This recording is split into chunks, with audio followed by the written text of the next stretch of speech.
जीवनात काही गोष्टी लाईफ लॉंग असतात, काही क्षण लाईफ लॉंग साठी असतात.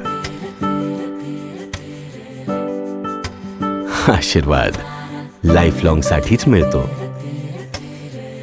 भरोसा लाईफ लॉंगच केला जातो. मन लाईफ लॉंग, प्रेम लाईफ लॉंग, साथ लाईफ लॉंग, क्षण लाईफ लॉंग. खरं प्रेम तर लाईफ लॉंग साठीच असतं ना. प्रेम लाईफ लॉंग, साथ लाईफ. आपण आपल्या लोकांचा मानही लाईफ लॉंगच ठेवत असतो ना. काही नाती लाईफ लॉंग साठी चमकत असतात, जसं Tata power solar roof. Best quality solutions, life long service guarantee आणि अनमॅच्ड एक्सपर्टीज. हे ऑन तर क्वालिटी लाईफ लॉंग.